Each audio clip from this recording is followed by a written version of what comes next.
Good afternoon, everyone. I'll take this opportunity to welcome you to the Justice Center on a lighter note, maybe, that you're not here charged with some crime or another, going before the judge. But welcome to this historical event. This task force means a lot to all of us, and I just want to say thank you to all of you that's involved, especially the governor for his leadership. A couple of people I want to recognize: the Chairman James West, the county commissioners. Is he not here yet? He's on his way back from Charlotte. Okay. Representative Susan Martin, Sheriff Asa Buck. There he is in the back. Secretary Frank Perry.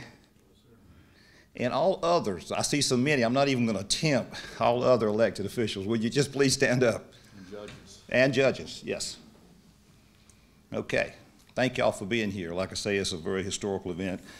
And I want to take this opportunity to thank the Governor, Justice Martin, and the General Assembly. We're bringing all three branches together for this event. It's a major problem, and we all know that. And moving forward and taking the initiative to move forward, I can tell you, because I probably got the largest mental health facility in the state right here, North Carolina. And so I appreciate everything that you're doing. And at this time, I'm going to turn it over. I don't want to take any of his thunder to our governor, one of the best we've had, Governor Pat McCrory. Thank you for being here.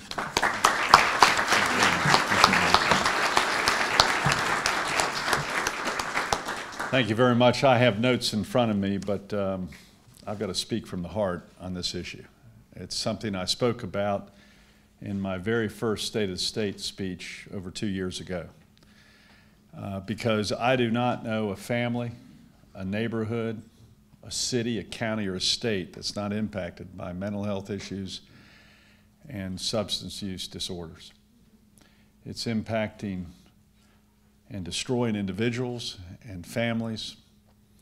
It's a hidden disease which we don't like to talk about, and that frankly politicians and public servants and others sweep under the rug and don't talk about, and almost try to pretend it doesn't exist, because it's very uncomfortable talking about it. And it's often hidden. It's hidden underneath our highway bridges where people are tucked in sleeping bags. It's hidden in our hospital emergency rooms where we have people waiting 24, 48 hours at a time and then just walking out back onto the street. It's hidden in our county jails. Every single one of our 100 counties, you talk to any sheriff, and he'll tell you a lot of the people they're dealing with have to do with these issues. It's hidden in our state prison system, which is why Frank Perry is here, and it's one of our major issues as far as at times a dumping ground for people dealing with these issues is right in our state prison system.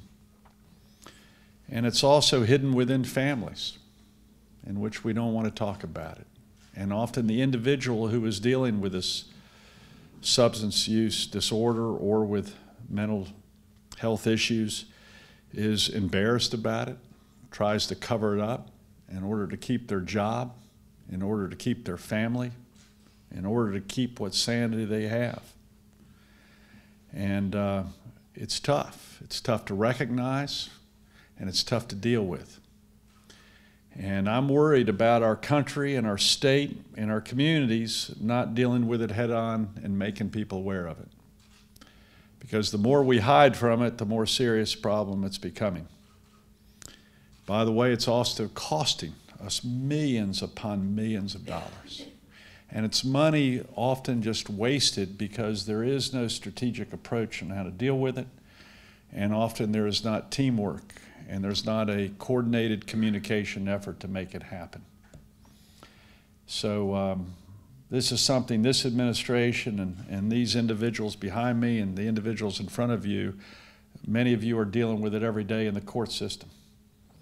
And you almost want to throw your hands up.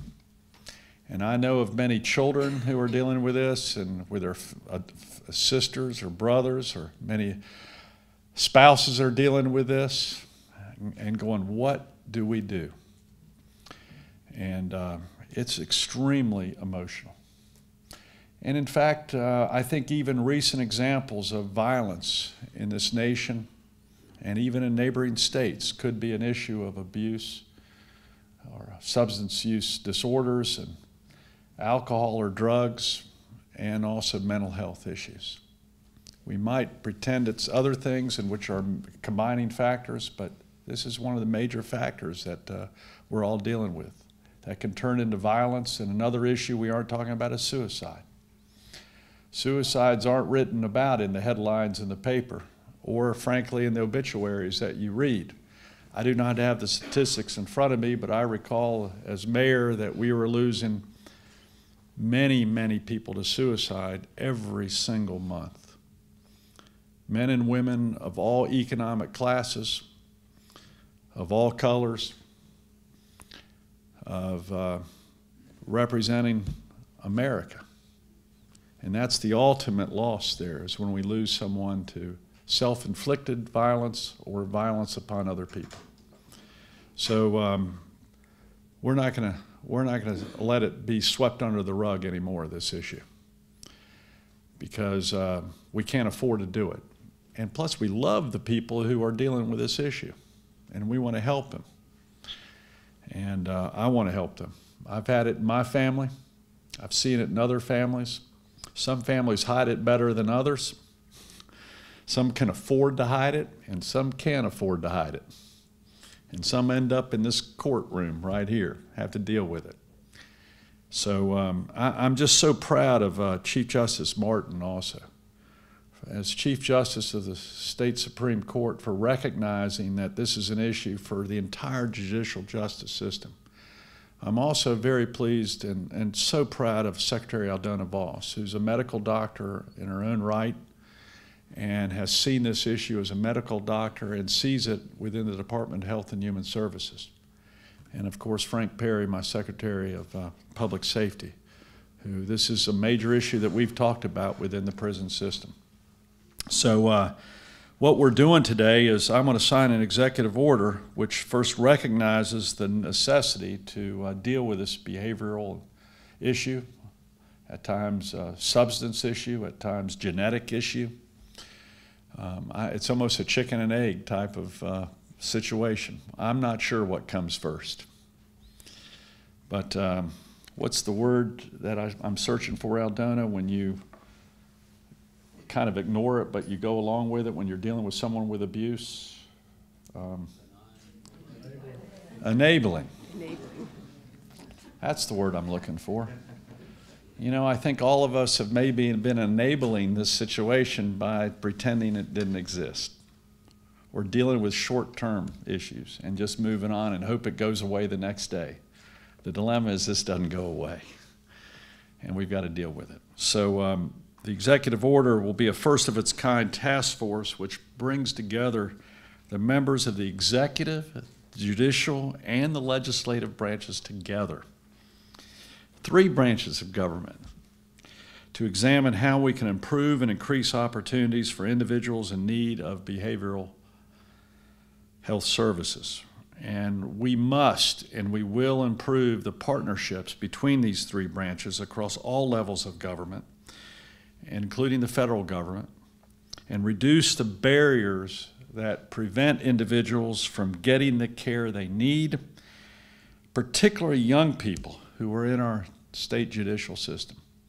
And right now, as I've done many events with former Lieutenant Governor Jim Gardner, who we've set up together a major underage drinking campaign. I hope you've noticed those commercials. This is Jim Gardner's lead, and I'm very, very proud of, at a young age of 81 years old, he's caring for the next generation. And if you notice those commercials of 13 and 14 and 15-year-olds who are drinking and now heroin's at a terrible comeback in our country and yes, in the state.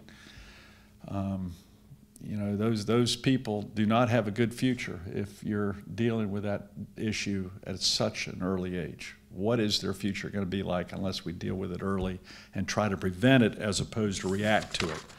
So this task force is charged with providing me recommendations by May of 2016, only 10 months from now,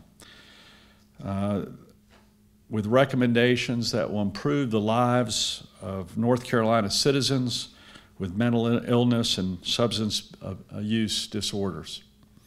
Specific recommendations that can be given to the governor, that can be given to the legislature, that can be given to the hospitals, that can be given with all the different parties that are having to deal with this in addition to the criminal justice system.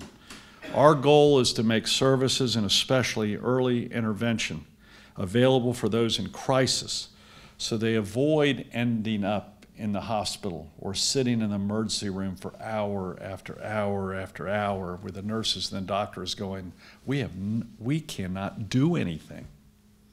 And that's what's happening right now in our emergency rooms across the state. Or with the sheriff who's having to deal with someone in a jail cell and going, what do I do now?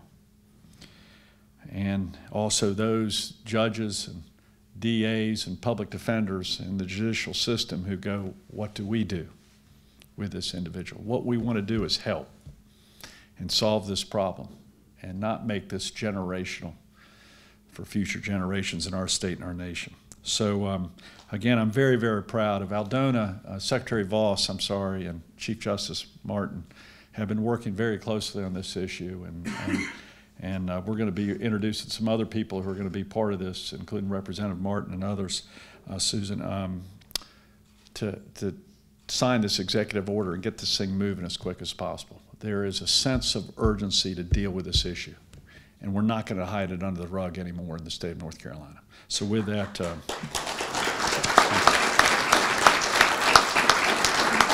that, I'd like to introduce the Honorable Chief Justice Mark Martin and thank him for his service. Please give him a round of applause. He doesn't get that when he walks into a judge's chamber.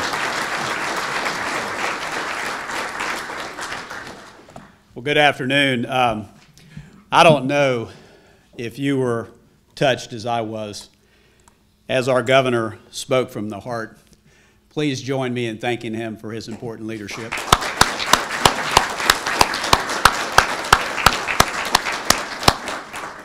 I am very proud as a North Carolinian and also as your Chief Justice to join Governor McCrory, Secretary Vos, and members of the General Assembly in this important effort to improve the lives of people who are struggling with mental health and substance use disorders.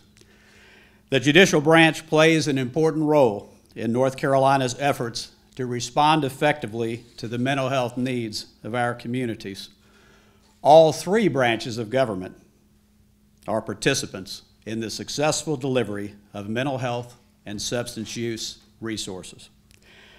North Carolinians who find themselves or a loved one struggling with mental health or substance use disorders deserve our best efforts. This collaboration and cooperation between the three branches of our state government is a significant effort. It will hopefully enable state government to provide the resources necessary to protect vulnerable citizens while reducing crime and strengthening our communities. The setting of today's announcement and signing ceremony is particularly noteworthy because of the important role that our state's courts play in our communities. I want to thank Senior Resident Superior Court Judge Donald Stevens, Chief District Court Judge Robert Rader, who is with us today, Clerk of Superior Court Jennifer Knox, who is also with us today, and their court staff for hosting today's signing ceremony here in this beautiful courtroom at the Wake County Justice Center. Your work to support this event and the services you provide every day are greatly appreciated.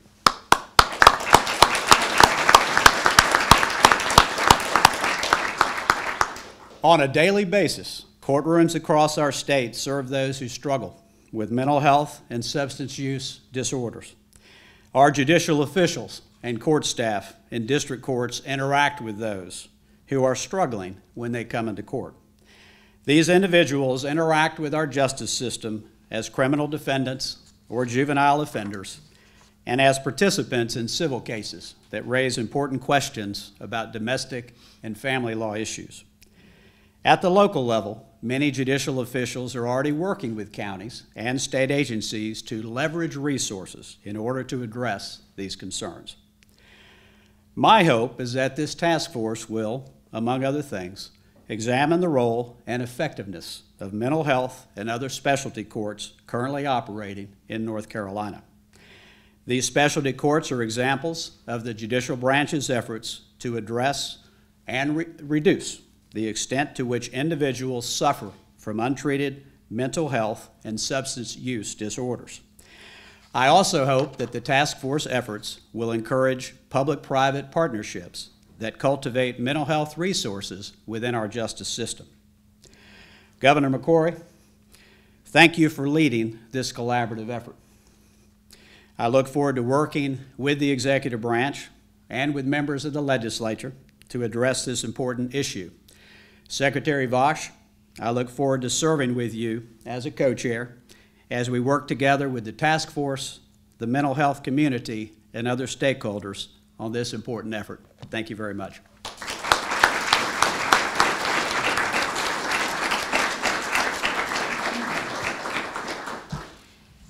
Now here comes the passion. Even more. Thank you, Governor McCrory.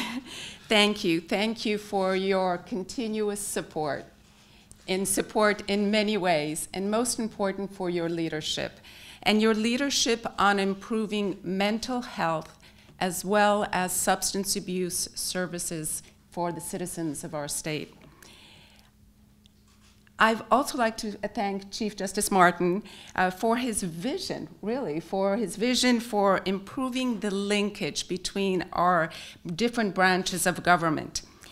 Without your vision, perhaps we would not be here. So thank you once again. And with the branches of government, we will assist in providing the appropriate treatment for people with mental illness and substance use disorders.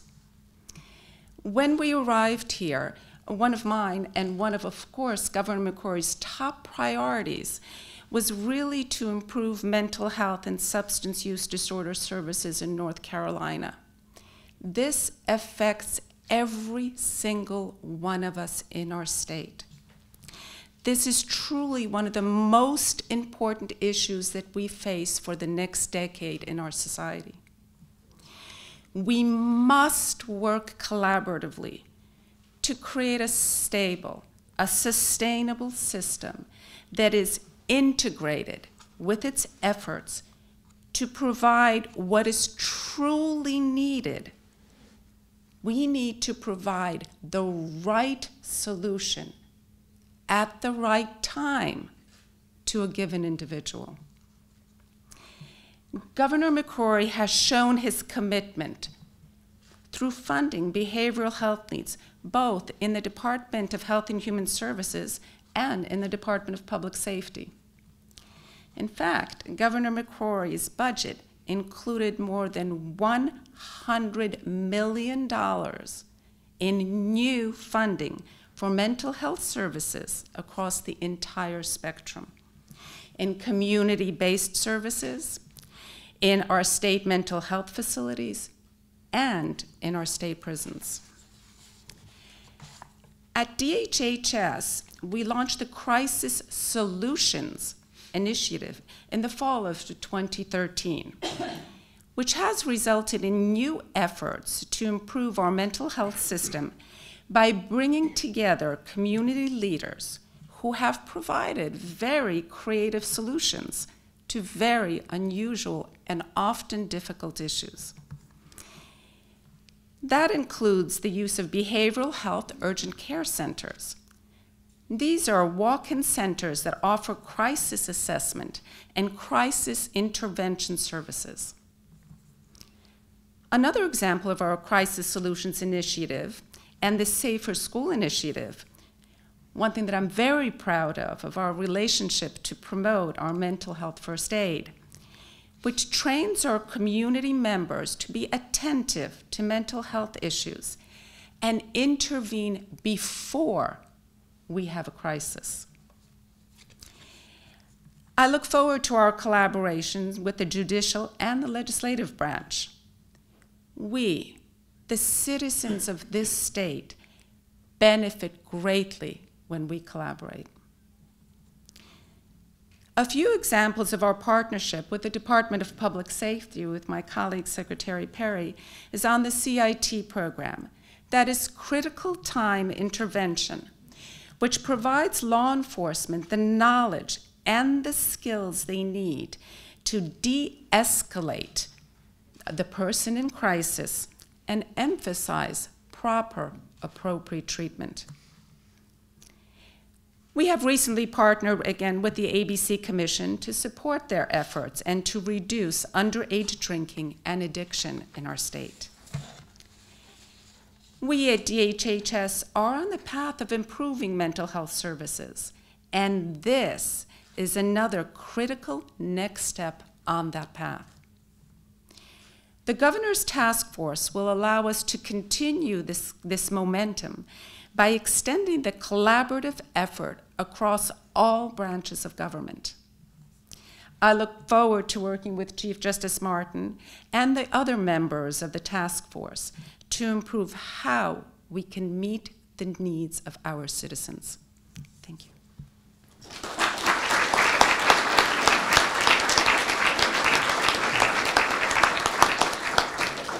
Well, let's sign the executive order, and if I could, I'd like the Sheriff to be behind me also, Secretary Voss, Secretary Frank Perry, Chief Justice Martin, Judge Donna Stroud, McKinley Wooten, and Representative Susan Martin, if they would stand behind me. There is one other issue that I did want to mention that we're working hard on, that we have a responsibility for those people, those young men and women that are on our college campuses. When a parent drops off their child on our state property, we've got into a habit of just going, okay, go, no one's responsible for you. And what we found out, that was often the beginning of certain substance issues or mental health issues.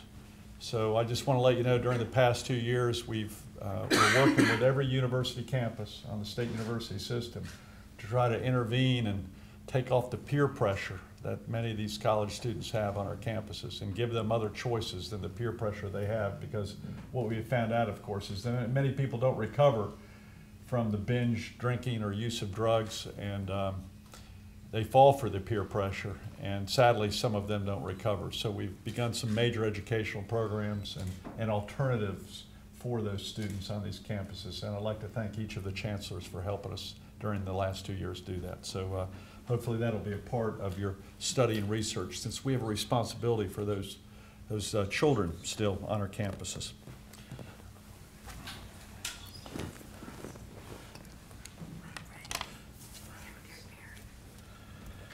This is officially Executive Order 76, the Governor's Task Force on Mental Health and Substance Use.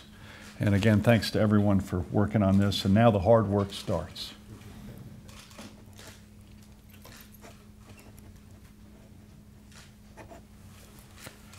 Chief Justice, thank you very much. Appreciate it, sir. Thank you very much.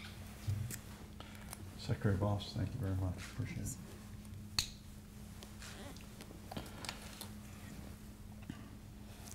Sheriff, appreciate your leadership in Wake County. You're a fantastic leader.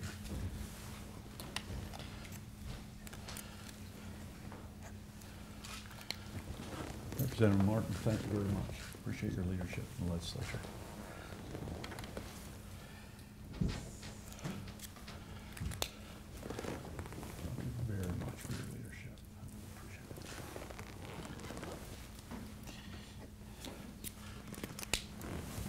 Thank you, sir. It's an honor to have you. And Frank, Secretary, we know you have a lot of challenges. You have one of the largest departments, the largest department, in addition to Secretary Voss and state government. A lot of the people you're dealing with are behind walls, and we don't get to see them, but he's having to deal with them. And we've got, we also have security guards that are making $28,000 a year right now in high security prisons that are having to deal with them every day, and many of those security guards are getting injured as we speak. And I'd like to thank you for making us aware of that issue, but a lot of it comes down to the issue that we're dealing with today and responding to that. So thank you very much. Appreciate it very much. Thank you, sir. Thank you to every one of you. This is going to be a team effort. Let's come up with some specific solutions, and let's break down the silos that are probably part of the problem. and work on the communications and have a sustainable policy and process to help the many individuals that are dealing with this issue. Thank you, and God bless each one of you. Thank you.